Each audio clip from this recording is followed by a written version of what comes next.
Viburnum burkwoodii. Alors c'est ce qu'on appelle aussi plus communément le boule de neige. C'est encore une viorne.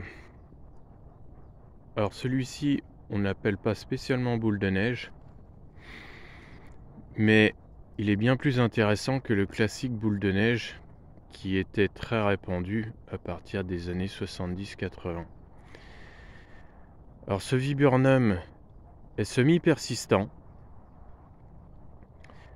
La floraison dure environ un mois, entre 3, 4, 5 semaines, entre le début de la floraison et la fin de la floraison. Alors on aperçoit des boutons à fleurs qui ne sont vraiment qu'à l'état de boutons.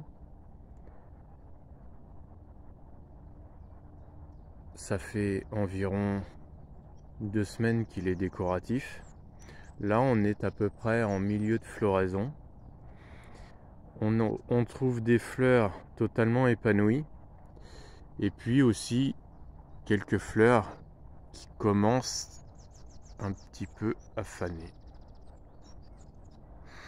Alors c'est un semi-persistant car il garde quelques feuilles s'il ne fait pas trop froid. S'il fait vraiment très très froid, il peut perdre la quasi-totalité de ses feuilles. Cette plante a environ une vingtaine d'années.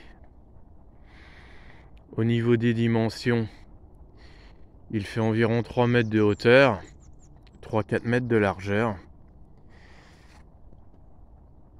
Alors je déconseille de les tailler fortement, d'une part, et d'une deuxième part, je déconseille aussi de les planter pour faire une haie taillée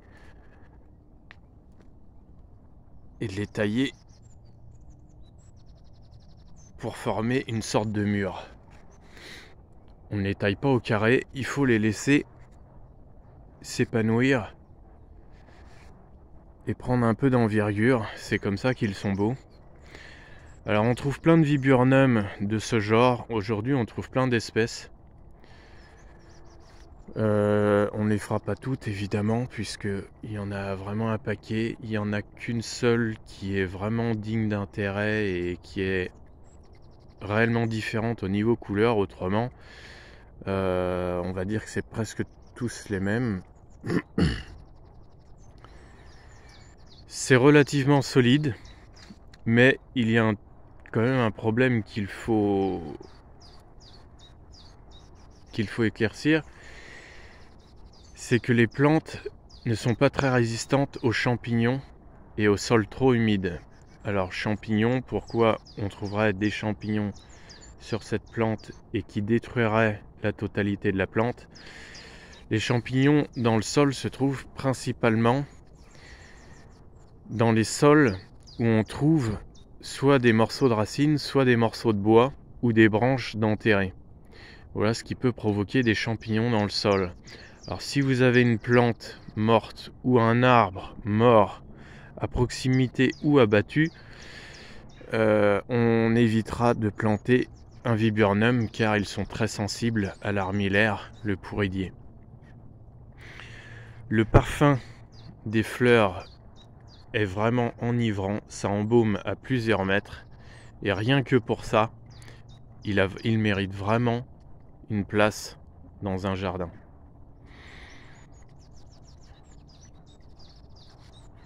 Alors ce sont des plantes originaires d'Asie. On ne peut pas dire que ce soit des plantes particulièrement typées. Ça rentre très bien dans les jardins à l'anglaise.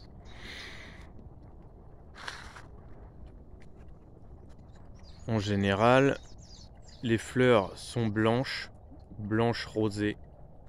Et on trouve des variétés qui sont beaucoup plus roses.